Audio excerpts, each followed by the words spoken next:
Tony East, Locked On Pacers. It feels like you're back in Indiana. I don't know, or you just set your hotel room up nicely over there. I am back in Indiana. I do already miss NYC. I had a really great time. I'm sad I'm gone. Yeah, you only come when it's nice out. Oh my God, I had like the best 3 days of weather ever. I walked everywhere. It was awesome. Yeah, when I come to Indiana, I come when it's freezing cold. When you come to New York, it's the best weather ever. It's stunning. I think the playoffs brought you there, right? Not the weather. Yeah, I mean, I would have stayed if the playoffs had ended, though. It was perfect days. It was right by MSG. It was great. It was awesome. Speaking of MSG, we're going to start with the Knicks, even though we're going to get to your Pacers. What were your initial expectations from the Knicks? And not only that, has your thoughts changed on their title chances? Yeah, what the Pacers were saying leading up to the series is kind of what my impressions of the Knicks have been for this whole season, which is like just physical and tough. And it's not that they're physical and tough because of like one or two guys. It's like the whole team for 48 minutes plays like that, right? They don't have any soft minutes or moments where you're going to be able to, push into them a little bit. And that's tough for any team. Like the Cavs last year in the playoffs were like, oh my God, we're not ready for this at all. So like you have to be ready for that for 48 minutes. And the Pacers said they were. And in the first half of both of these games, they've been pretty good at handling it. And in the second half of both these games, they haven't. And you've seen that pop up in like everything the Knicks are good at, right?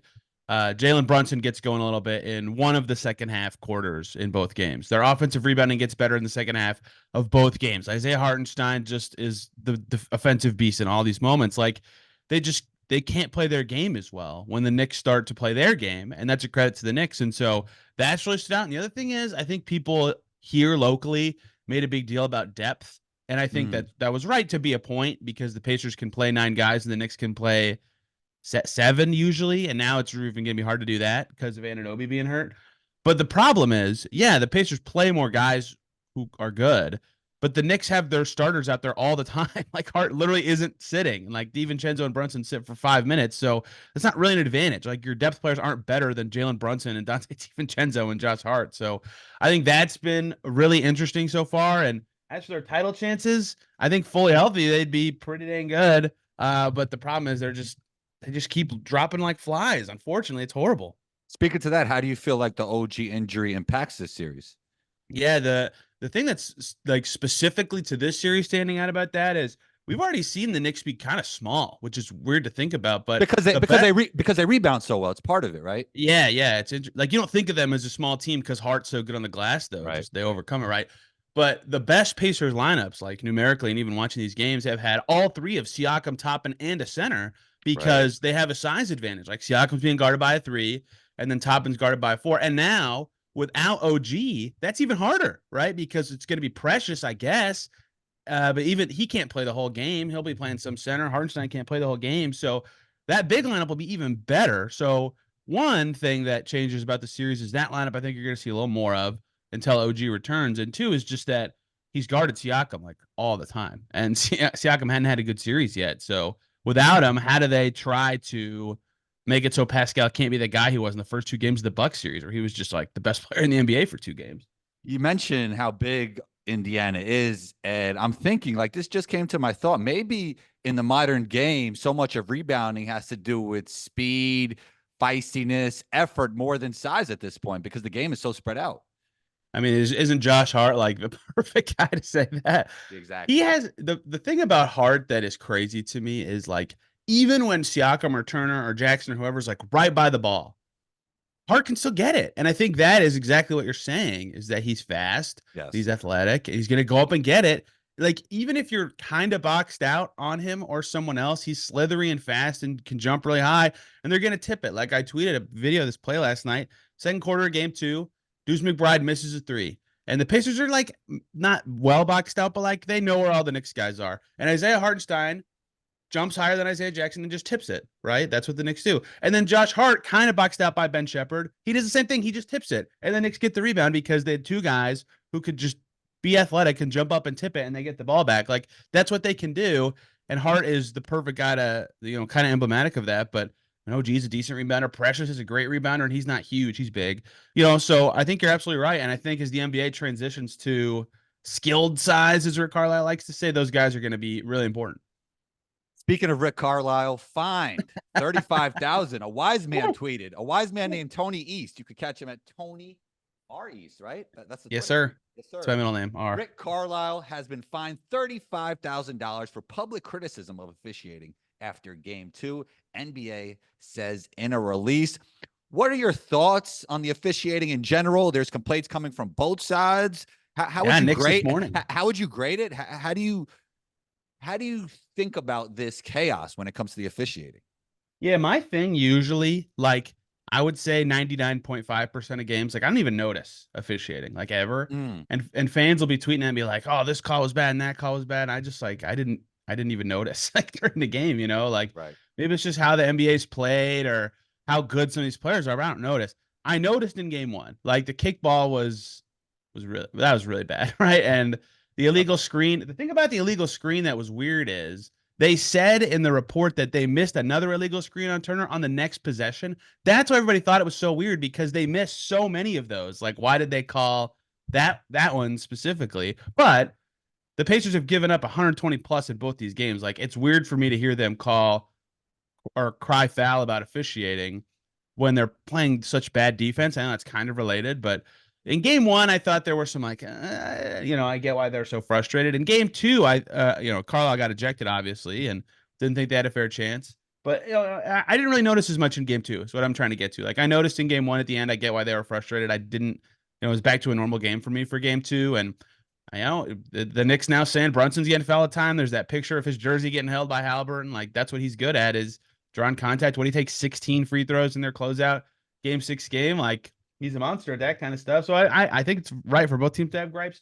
The thing about the raw number doesn't 49 sound like insane as like a 1 game number? My Right. guess is my guess is like, and John Hollinger kind of tweeted this, is it's like here's 5 plays that happened in the game, right? 4 of them were called the same way, and 1 wasn't. So they're really sending all 5 to point out that the one feels wrong, but that's 5 clips. You know what I mean? So like Mm. that's gonna stack up to a high number, but it's really only 1 play. Like I don't know the exact details or anything like that, but that's just what I am guessing makes that number look so insane. Because like that's 1 play per minute. That's ridiculous. That's obviously not what's happening. So I get why they're really frustrated at a tie game at the end of game 1 to have 2 calls feel, unfair. But game 2, they can't guard. They got to guard. Give me a grade. Give me a grade letter for the officiating Oh, overall. First 2 games. I mean, they even said they missed the kickball. Like they said it they're themselves. So you they're keep, great. They're great at themselves out here. yeah, they're great. 4 missed calls in the 2 minute report. I mean, it's hard to give that better than like what C plus C at Okay. best. Okay. Game C 2, plus. probably game 2 is better. I mean, to me, I get that the Pacers didn't feel that way. But it was funny because game 1, Rick Carlisle was like, "Yeah, we can't get distracted by the officiating. Like it was not our big issue," and the players were all like a little frustrated Well, by it. it was actually like a subtle shot. Like we're not expecting to get Yeah, calls. yeah, we're not expecting calls in here. But then game 2 was the opposite. Game 2 was Rick being like, "Oh, this isn't right. Small market, blah blah," and all the players were like, "Yeah, we got to play better." So I think the players felt better about game 2's officiating, and I also do. So I'll give that like I guess a B plus, a B, A minus. I don't Okay. know. Okay. Never perfect. Never Okay. perfect, but always good. We talk Knicks a What do little you bit. think? New York side, what do you think? I don't know, man. The rest, no, it's not good, man. It's. I don't think it's been But good. well, You here's the know, thing. even with the screen, right? Like that was the right call. I think Yes, I agree. the debate is should you call that in that situation when there's a lot of that going on and you're not calling it. But by the letter of the law, like It is. that was an illegal screen. It was. And Yeah. DiVincenzo gets his what's the acting awards called? I Yeah, actually yeah, forget. and he acted. I mean, He sold it, and that's great. No, that's yeah, yeah, impressive. yeah, yeah. Just Here's because the thing, though. Every series has had official complaints, right? Like this isn't native to Pacers Knicks. I mean, It's the doesn't whole this league. happen? I mean, has there ever been a series in the history of the NBA that's Yeah, somewhat, right. especially if it's somewhat close, right? It's Oh, like, perfect refs. We lost. No one's ever said yeah, that. never. All right, we talked Knicks a little bit. We talked officiating a little bit. So now let's shift to the Indiana Pacers and a guy I've been really high on for years since college, Tyrese Halliburton. But I feel like he's getting a little bit of criticism now. I don't know. You could tell me the zeitgeist of how the Indiana Pacers fans feel, but I see it a little bit online, like the shot creation at the end of games. And that wasn't one of his strengths coming out of college, but I thought it would be good enough. I thought he'd improve upon it, and he has. But is there any concern when it comes to Tyrese moving forward with the Indiana and having that guy that could create a shot? That's part of the reason you brought Pascal in, right? Because he could do that. I just think like you could be a very great, excellent player. LeBron is a top 2 player of all time. I think there's many players that are more elite at him than creating their own in the half court, right? Than LeBron James. It doesn't mean he's not a top 2 guy. So you could point at any player and find a weakness, but does this cause any concern for you? Not really. Well, for two reasons. One is that before he got hurt in January, he was taking those shots himself and making like all of them Yeah. basically. I mean, the in-season tournament was obviously magical for the Pacers. I don't know how much any injuries impacting him now. He has the back thing. I think that he is so naturally pass first. And 100%. he's gotten 100%. away from that a little bit. It's really hard to like not be who you are though as a player, right? Like I don't Luka's better, right? Duh, but like what is the Mavs? They've lost like 6 game ones in a row or something. Like I think Luka's a little bit this way too, where there's an element of these kind of players to like feel out a series a little bit, when it starts and like see what the coverage is, see where they're gonna. Tyrese will never be like, yeah, that's what I'm doing. But like, I think there is an element of that to it, and he's been way better in both game twos once he understands kind of what the coverage will be, where he can attack, what the soft spots are. And I think at the end of games that resets, where it's like, okay, the game is slower. They're defending us in a certain way. They're trying to cut off certain things. Let me see what that is. And so that tends to him like, okay, once the defense flattens out, where's our mismatch? Or, okay, they cut off our first action. How do we reset? How can I get a good shot for my team? And so it's not when you're pass first, it's not as natural to just be like, okay, our action's cut off, my turn, right? Like I don't know that he thinks that way all the time. I think he does a lot of the time and used to all the time. But now that he has another talented teammate like Pascal, and they're very much a ball movement team, he thinks about it, and sometimes you just got to go. And so it's like against your own instincts. Sometimes I think Giannis is kind of he says he's pass first too. Like he thinks the same way at times. There's a lot of stars you could lump into this group. So on one hand, like, yeah, you want, if you're the Pacers and you're a fan of the Pacers, you want to be like, dude, shoot, like do it. Yeah. You're Yeah. the guy. But I understand that what makes him him and what makes him as good as he can be at his best requires a lot of that kind of stuff. And sometimes it can look clunky or weird. Yeah, it's interesting you mentioned Giannis because I was actually thinking about this with Giannis. Like he needed Chris Middleton, right, to finish Yes. games for him. And not saying Tyrese can't do it because Tyrese is better in the way better shooter, and obviously he created his own even better in the mid range or from 3 than Giannis. But it's like the balance is needed, and Pascal is the guy that's supposed to provide this balance. How do you feel about his play so far? And is he the swing factor in his play for how Indiana could rack up some more victories? Yeah, he has been a little below what I would have expected from him in this series. I think everybody would probably feel that way. Not making, and it's look, I'll give him the benefit of being guarded by OG, right? That does make it harder to get good shots. And if anyone knows how to slow Pascal Siakam, it's a guy who guarded him in practice for what would that be? 7 years, 6 years, a long time with Right, the right, Raptors, right, right. That makes right? So sense. Yeah. he's gonna know that style well. In the first round, obviously Siakam was great. 19 in game one, took him 16 shots to get there. 14 in game two, took him 18 shots to get there. Right? The efficiency has not been where it needs to be. It was fine in game one, to be clear. Like he was just in games 1 and 2 of the first round, he was just destroying Brook Lopez. Like Brook Lopez had no chance against him, and he had 30 Yeah. billion points in both those games. Right. Lopez is slow and like willing to concede shots that Siakam's good at, and Anunoby's shutting those off, and he's not making them as much. I thought Siakam was really good to close game 6 of the first round as well. I think people forget about that game because he only finished with 19 points, but I think 16 of them were in the second half. Like when he's at his best, he's just flow state in the mid range, like all game. Took 12 twos that game. I don't know how they get him back to that against the Knicks, but I think with OG out, he'll have more chances to do it. Like he won't have such a difficult contest. He'll be guarded by a slower player. Presumably, I'm guessing Achua is going to start for the Knicks. I don't know that, but if it is, I think he can exploit that matchup pretty well in terms of getting to the basket more. And then once you get by a guy a few times, he sags off. Then he can hit those middies. I think he'll be better now. But he's been kind of wobbly in the series, and the big discussion locally is like, what is going on at the foul line? This is ridiculous. I mean, he's been terrible from the stripe since game 4. I feel like league wide free throws have been down. I got to look at those numbers. Yeah. I feel like everybody's missing free throws.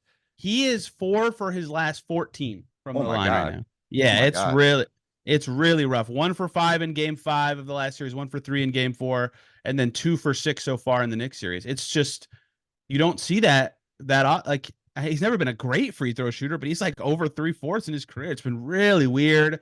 So maybe there's some mental component to this too, but he's got they won their first series because he was so good early in the series. Like they need him to get up to a higher level to win this series too. And maybe OG being out makes that happen, but it hasn't happened yet for one reason or another. They need him to be a little better. What do He you hit think the, about that? which part of it? Uh, well, one, the OG factor. Like, do you think that's a big part of it? And two, can they actually get him going? Do they need to? Yeah, I think, I mean, sometimes I think players hit streaks during the course of the series. Like Brunson's first 2 games against the Sixers weren't good. It happened. These guys are human. Like you can't just play great every game. And Yeah. I seen Pascal versus the Nets, and I know this is against the Nets, literally hit. It felt like, I don't know if you remember that game. It was an unimportant game, but I watched the whole thing. He literally hit like 7 mid-range in a Oh, that row. fourth quarter.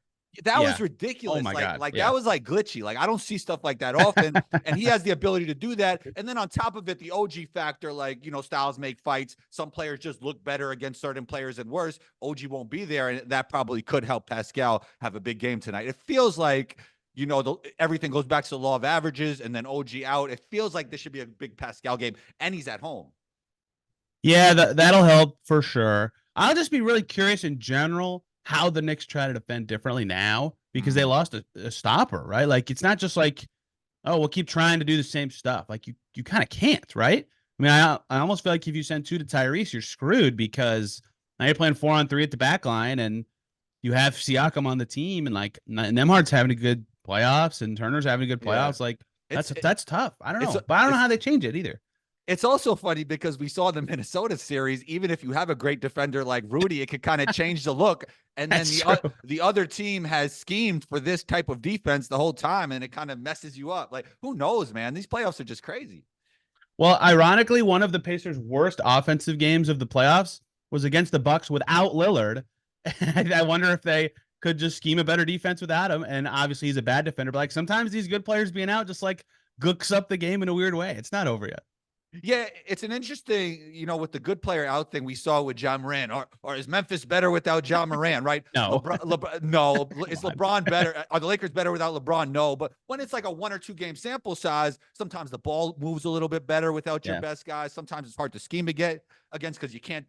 You're used to trying to take away something. Now you don't know what to take well, away, and and it's like, when you see God, this a lot is after trades, like the Hornets, for yes, example, right, like they traded like half their team, and so everyone's like, I don't know how to guard this Hornets team. It's just a whole new team. They didn't even do it with stars, but they were like they won 4 games yeah. in a row after that. Like it just sometimes that's just how it is. And also, in that case, it probably doesn't happen. It shouldn't happen like this in the playoffs. You sleep on a team a little bit, even Yeah, if it's yeah, slightly, right? Like, oh, yeah. they don't have their best guy. We got this one. And even that little creep of overconfidence could really hurt you. All right. We hit them with all the radio media hits, like Knicks title chances, the officiating chaos.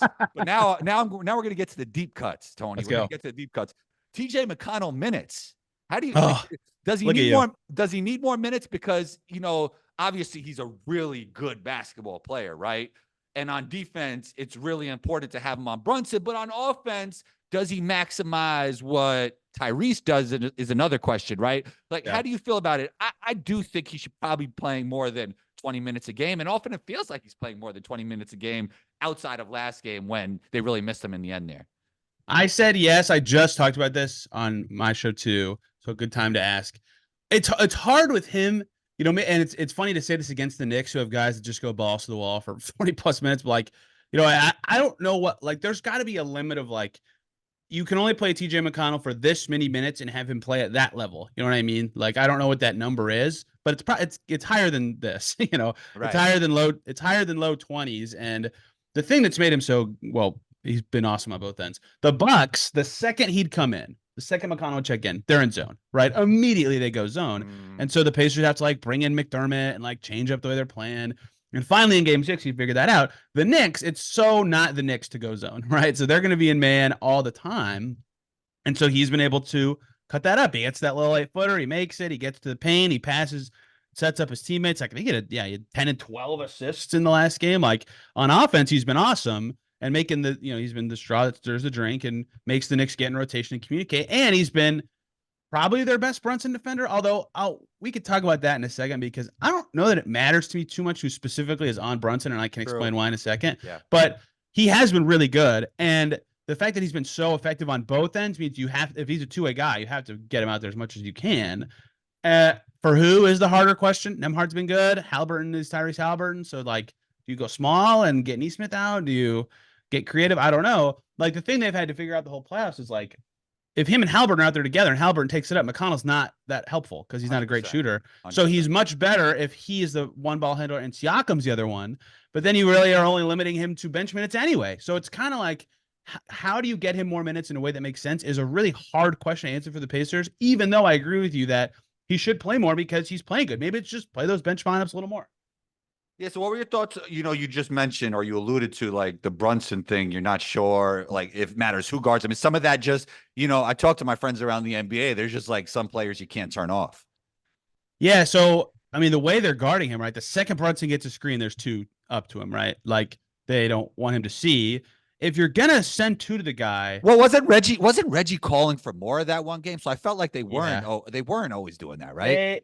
They would like stunt and recover and all that. But like, if you're going to, which is tough with Josh Hart and Hardenstein because they play so well 4-on-3.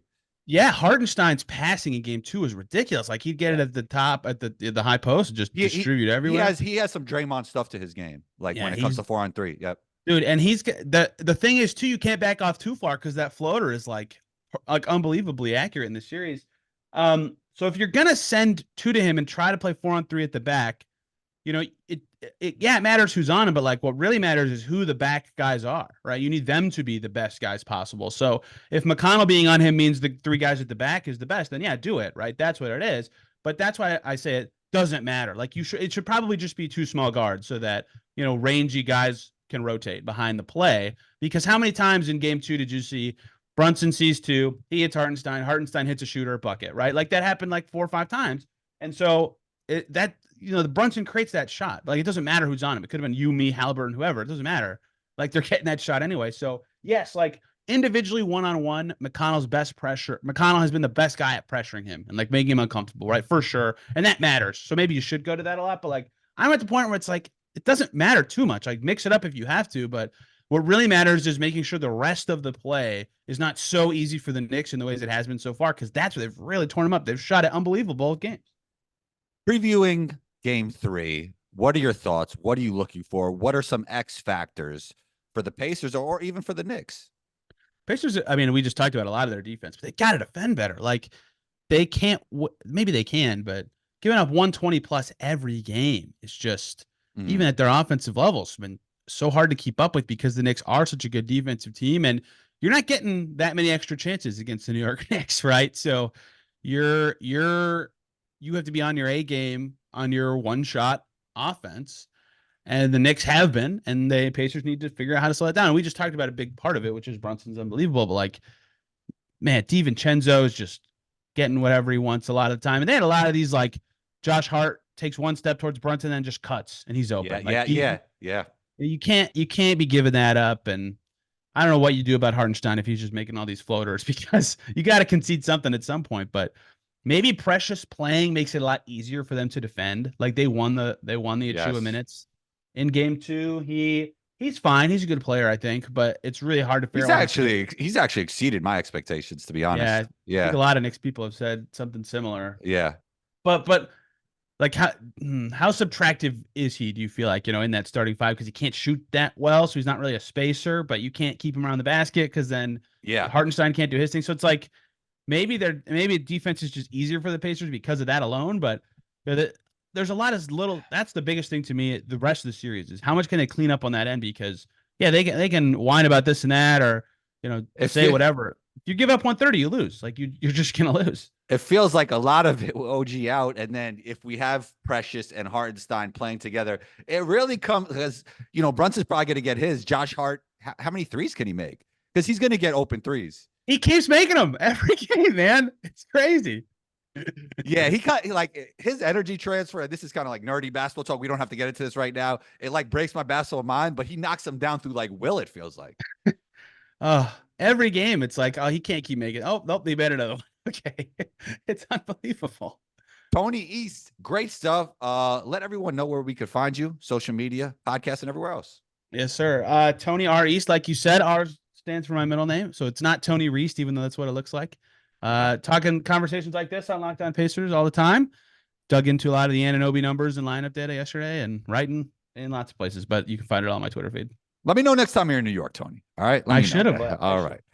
I was so busy between the games too because it was my fiance's birthday, so I had like family FaceTimes and stuff. So happy birthday. The only day off I had wasn't actually a day off, and the Pacers practiced. But okay, I want to actually meet up with people instead of just like walking around like an idiot tourist and like looking at my phone trying to figure out the E train to the air thing to just. I looked so stupid. You know the solo missions are sometimes good, man. You know, clear your mind. I got around. I made it home. I was going through Indianapolis. I actually met some friends out there. Shouts to my friends I did meet out there. But some solo missions once in a while, seeing new places. I know New York's probably not new to you, but Indiana was to me. So yeah. And I tell you what was new to me. I know your listeners might not care about this. I walked through FIT by accident. Oh my God.